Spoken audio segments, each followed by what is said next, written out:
మనుషులు ఏం విత్తునో ఆ పంట కోస్తాడు. మనం ఏం చేస్తే అది ఒక్కొక్కసారి దానికంటే మంచిది ఇస్తాడు. మనం చేసినట్టుగా దేవుడు ఇవ్వడు, కానీ ఇంకా అంతకంటే మంచిది ఇస్తాడు.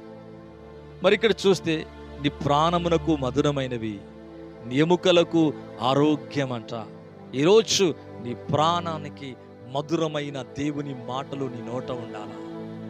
ఎవ్రీ డే లెగ్గానే మనము ఈ సమస్యల కొరకు, కష్టాల కొరకు, ఇబ్బందుల కొరకు భయాన్ని తలపించే ప్రతి పరిస్థితిని చూసి మాట్లాడక దేవుని యొక్క వాక్యాన్ని మాట్లాడడానికి ప్రయత్నించాల. అందుకే ఎవ్రీ డే ప్రతిరోజు కూడా నేను 12 గంటలకు గంట సేపు వాక్యాన్ని చెప్తాను. ప్రతిరోజు ఒక సండే తప్ప, అంటే సండే చర్చికి వెళ్తాను కనుక మిగతా డేస్ అంతా కూడా వేరే వారి పిల్లలకు దేవుని యొక్క వాక్యాన్ని ప్రతిరోజు కూడా బోధిస్తూ ఉంటా.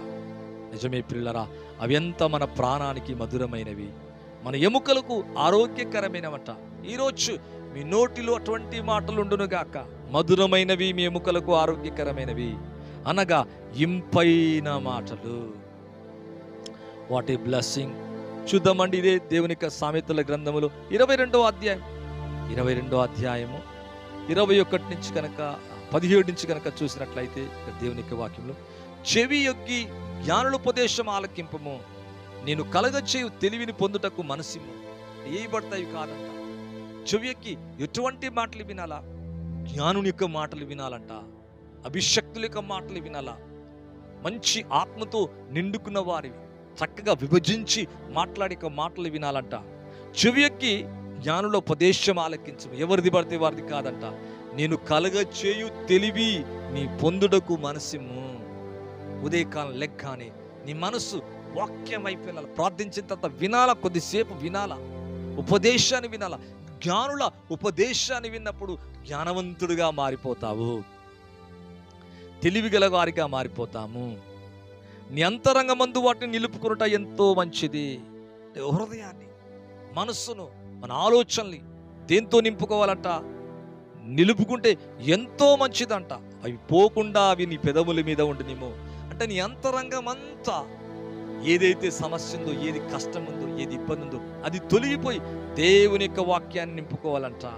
ఒకవేళ నీ అంతరంగంలో కలవరం ఉందా, చింతుందా, భయం ఉందా, ఎలాగ ఫీజు ఎలా కట్టాలా, ఎలాగ భవిష్యత్తు ఎలాగా, పిల్లలు ఎలాగా, ఇల్లు ఎలాగా, మరి సొంత గృహం ఎలాగా, లేకపోతే ఎలా రెంట్ కట్టాలా, ఎలా నా జీవితం, ఎలా మా భవిష్యత్తు అనే ఆలోచించేదానికంటే నీ అంతరంగమందు దేవునికి వాక్యాన్ని నిలుపుకొనుట ఎంతో మంచిది. పోకుండా అవి నీ పెదవుల మీద ఉండనిమ్ము. ఈ ప్రామిసెస్ని, ఈ వర్డ్ ఆఫ్ గాడ్ వాక్యము ద్వారా సమస్తము కలిగెను. అవును, కలిగినది ఆయన లేకుండా కలగలేదు. సమస్త సృష్టి ఆయన మాట ద్వారా కలిగింది. ఈ వాక్యాన్ని ఎప్పుడైతే నీ పెదవుల మీద ఉండనిస్తావో నీ జీవితానికి ఎంతో ఆశీర్వాదం. ఎంత అద్భుతమైన మాటలండి. మరి ఇది సామెతల గ్రంథం 15వ అధ్యాయం 4వ వచనాన్ని కనుక చూస్తే ఇక్కడ ఒక మాట ఉందండి. 4వ వచనాన్ని చూస్తే మనందరికి తెలిసిన మాట, సాత్వికమైన నాలుక జీవవృక్షం, దానిలో కుటిలత ఉండిన ఎడల ఆత్మకు భంగము కలుగునంట. అంటే నీ మాటల్లో కుటిలత ఉంటే, నీ మాటల్లో అంటే నీ టంగ్లో అంటే ఏముండకూడదు, కుటిలత ఉండకూడదంట. మరి ట్రీ ఆఫ్ లైఫ్ జీవవృక్షం, సాత్వికమైన నాలుక జీవవృక్షం, దానిలో కుటిలత ఉండిన ఎడల ఆత్మకు భంగము కలుగును. వినే మాట్లాడే మాకు ఆత్మకు భంగము కలుగుతుందంట. కనుక అలా కాకుండా నాలుక జీవవృక్షమై ఉండాలా. ఇక్కడ చూస్తే tongue is a tree of life. నీ పలికే మాట చాలా జాగ్రత్త, విలువైంది. అందుకే జీవ మరణములు నాలుక వశం. జీవం ఉంది, మరణం ఉంది. నీవే చూస్ చేసుకొని నీవే మాట్లాడాలా.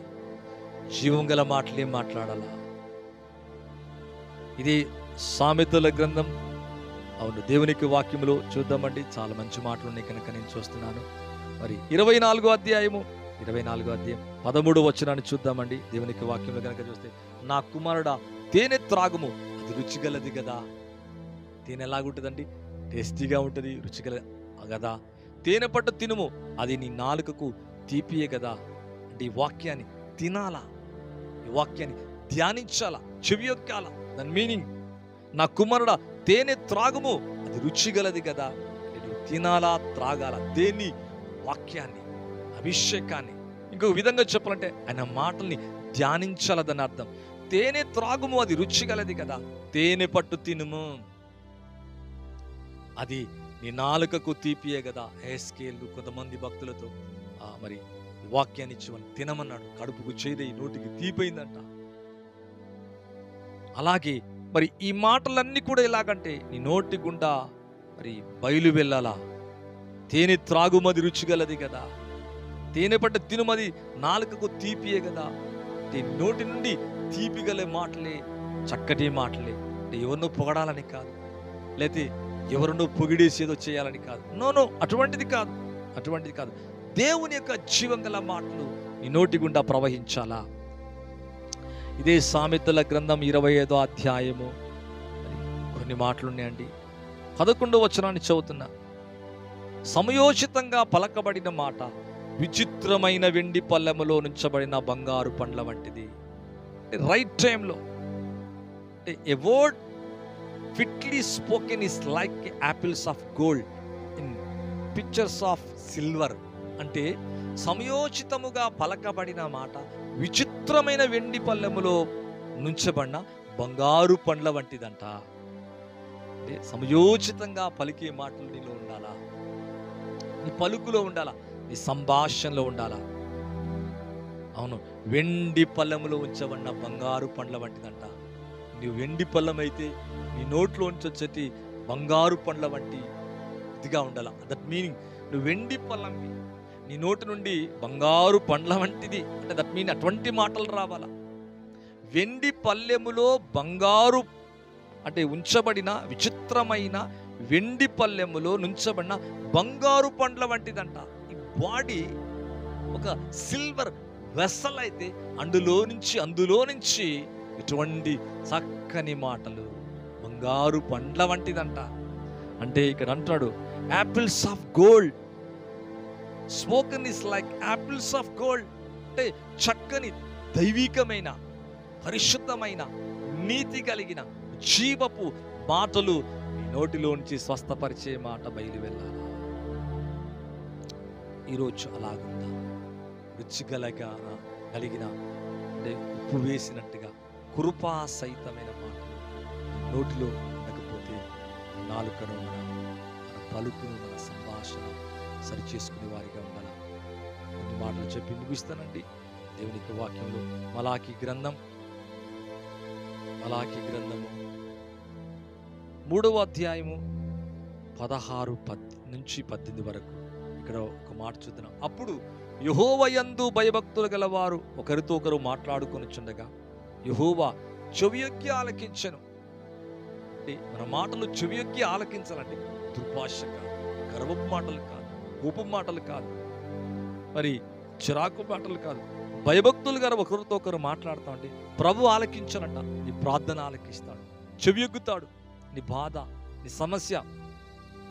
మరి యెహోవా యందు భయభక్తులు కలిగి ఆయన నామమును స్మరించుచు ఉండు వారికి జ్ఞాపకార్థంగా ఒక గ్రంథము ఆయన సముఖమందు వ్రాయబడును. నేను నియమింపబో దినము రాగా వారు నా వారై నా స్వకీయ సంపాద్యమైందురు. తండ్రి తను సేవించు కుమారుని కనికరించినట్లు నేను వారిని కనికరింతును. సైన్యములకు అధిపతి యెహోవా సెలవిచ్చుచున్నాడు.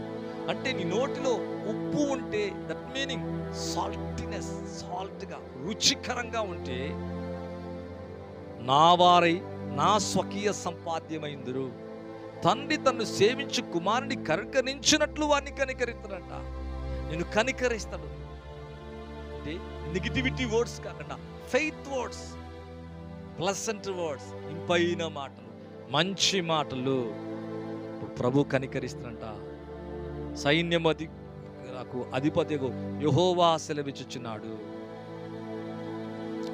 వారు మాట్లాడుతుండగా, వారు సంభాషిస్తుండగా, మరి భయభక్తులు గలవారు ఒకరితో ఒకరు మాట్లాడుతుండగా, ఒకరితో ఒకరు మాట్లాడుతుండగా వారి మీద వీరి మీద వీరి మీద వారి మీద మాట్లాడటం కాదు. మంచి మాటలు మాట్లాడుతున్నప్పుడు దేవుడు చెవియొగ్గి వింటాడు. మాటలు వింటున్నాడు, చెవియొగ్గుతున్నాడనే మరి ఆ కాన్సెప్ట్తో ఆ ఇదితో నువ్వు ఎప్పుడు ఉండాలా. చెవియొగ్గుతున్నాడు, వింటున్నాడు. అవును, కనుక నువ్వు ఇంపైన మాటలే, జీవపు మాటలే, చెవియొగ్గి ఆలకించెనంట. మరియు యెహోవా యందు భయభక్తులు కలిగి ఆయన నామమును స్మరించు వారు ఉండి వారికి జ్ఞాపకార్థంగా ఒక గ్రంథం ఉందంట. ఆ గ్రంథములో నీ మాటలన్నీ వ్రాయబడుతున్నాయి అంట. నీ ప్రార్థన వ్రాయబడుతుంది, నీ మాటలు, నీ సంభాషణ, నీ పలుకు, నువ్వేం పలుకుతున్నావో అవన్నీ కూడా వ్రాయబడుతుంది. అవును అంటున్నాడు ఇక్కడ, వారు నా స్వకీయ సంపాద్యమై ఉంటారు. తండ్రి తన్ను సేవించు కుమారుని కనికరించినట్లు నేను వారిని కనికరింతును. ఏది దుర్భాష మాట్లాడిన వారిని కనికరించడు. చక్కని మాటలు పలుకుతున్న వారి జీవితంలో దేవుడు దిగివచ్చి ఆ సంభాషణ వింటాడు. దూతలు వింటాయి సంభాషించినట్లుగా. అవును, దేవుడి నీ మనవులు విని దేవుడు నీ కార్యాలు జరిగిస్తాడు. ఈ లైవ్ చూస్తున్న నీ జీవితములో దేవుడు బలమైన కార్యాలు చేయునుగాక. ఇదే కీర్తన గ్రంథం. మరి 1-2 మాటలు చూసి ముగిద్దామండి. కీర్తన గ్రంథం 45వ అధ్యాయం 2వ వచనం చూస్తే ఒక చాలా చక్కటి మాట ఉంది దేవుని యొక్క వాక్యంలో. నరుల కంటే నువ్వు అతి సుందరుడవై ఉన్నావు, ఈ పెదవుల మీద దయారసం పోయబడి ఉంది. చూడండి ఎంత చక్కటి మాట. నరుల కంటే నువ్వు అతి సుందరుడవై ఉన్నావు. యేసు ప్రభు గురించి ప్రవచనం. నీ పెదవుల మీద దయారసం. ఈరోజు నీ పెదవులు అభిషేకించబడునుగాక, నీ పెదవులు ముట్టబడునుగాక, అగ్నితో తాకబడునుగాక. అవును, ఇక్కడ అంటున్నాడు నీ పెదవుల మీద దయారసం పోయబడింది. యేసు ప్రభు యొక్క పెదవుల మీద దయారసం అంట. కావున దేవుడు నిన్ను నిత్యం ఆశీర్వదించును. నువ్వు ఎప్పుడైతే అలాగా దయారసం అనగా దయగల మాటలు నువ్వు ఎప్పుడైతే పలుకుతావో దేవుడు నిత్యము నిన్ను ఆశీర్వదించనంట. ఒక్కడే కాదండి, ఫర్ ఎవర్. For ever. దేవుని యొక్క వాక్యం అంటుంది, God hath blessed the for ever. ఎప్పటికీ ఎల్లప్పుడూ నిత్యం ఆశీర్వదిస్తాడని దేవుని యొక్క వాక్యం అంటుంది.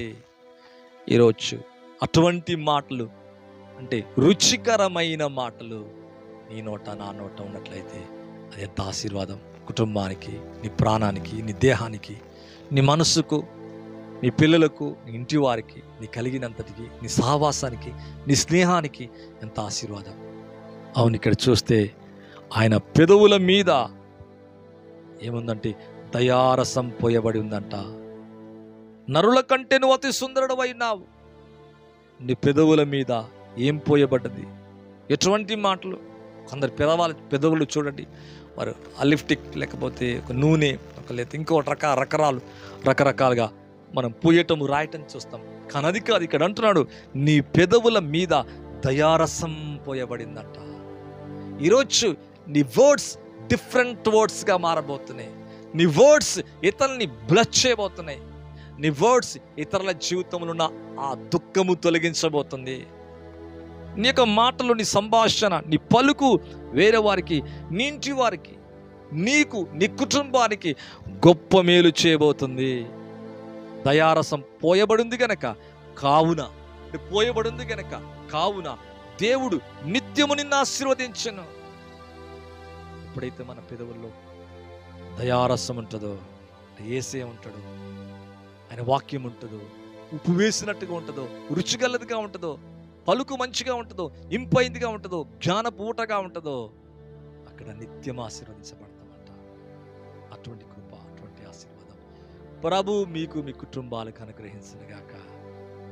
అవునండి, అది నా యేసు ప్రభు మరి 2వ అధ్యాయంలో 9వ వచనంలో కనుక చూస్తే యోహాను సువార్తలో అది నా ప్రభు వెళ్ళి నీళ్లను ద్రాక్షరసంగా మార్చినప్పుడు అక్కడ అధికారం అంటాడు, ఏంటయ్యా ముందు జబ్బుది పోసి ఇంత రుచిగలదిగా ఉందేంటి, ఇప్పుడు ద్రాక్షరసం, నీళ్లను ద్రాక్షరసంగా మార్చేశాడు. రుచిగలదిగా అంట.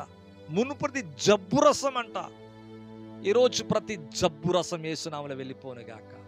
అంటే జబ్బైన మాటలు వెళ్ళిపోనుగాక. That meaning fill the words.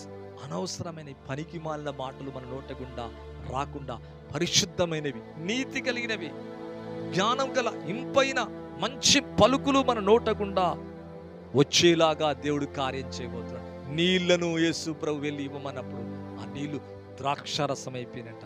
తీపి రుచిగలిందిగా, మునిపించింది జబ్బుదిగా కనబడతంట, బాగలేదంట. యేసు ప్రభు ఇచ్చింది చాలా బాగుందంట. నీ నోరు అలాగా మార్చబోతున్నాడు. ఎలీషా ఆ నీటిని ఉప్పు వేసినప్పుడు అది ఎలాగైందండి? తీయగా మారిపోయింది.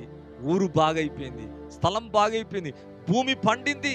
అలాగే నీ జీవితానికి కూడా, నీ ఆత్మీయ జీవితాన్ని, నీ నోటి నుంచి వచ్చే ఊట, నీ నోటి నుంచి వచ్చే మాట, నీ జీవితాన్ని దేవుడు ద్రాక్షారసముగా, అనగా దాని అర్థం రుచిగల మాటలు నీ నోటి నుండి వచ్చేలాగా మార్చబోతున్నాడు.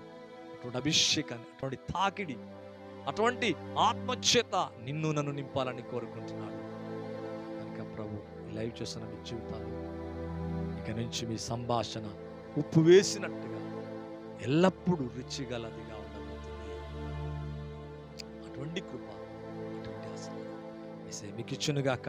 మీ కొరకు ప్రార్థించి ముగిస్తాను. పరిశుద్ధుడైన తండ్రి, ఎవరైతే లైవ్ చూస్తున్నారో వారి జీవితంలో బలమైన మీ కార్యములు జరిగించి రోగగ్రస్తులను స్వస్థపరచండి. నెమ్మది లేని వారికి నెమ్మది దయచేయమని, మీ నామములో దీవించి ఆశీర్వదించమని, ప్రతి వ్యక్తిని వ్యక్తిగతంగా తాకమని, బలపరచమని, మా నోట మాటలు, మా పలుకు, మా సంభాషణ రుచిగలదిగా, ఉప్పు వేసినట్టుగా రుచిగలదిగా మార్చమని, ఎవరైతే తండ్రి ఏకీభవిస్తున్నారు, పరిచర్యలో పాలిభాగస్తులు అవుతున్నారు, సహకరిస్తున్నారు, సబ్స్క్రైబ్ చేసుకుంటూ నిత్యం వింటున్నారు, వారి జీవితాన్ని బలపరిచి దీవించి ఆశీర్వదించమని, బలమైన కార్యం నుంచి యేసు క్రీస్తు నామములో అడిగి వేడుకుంటున్నాను తండ్రి, ఆమేన్.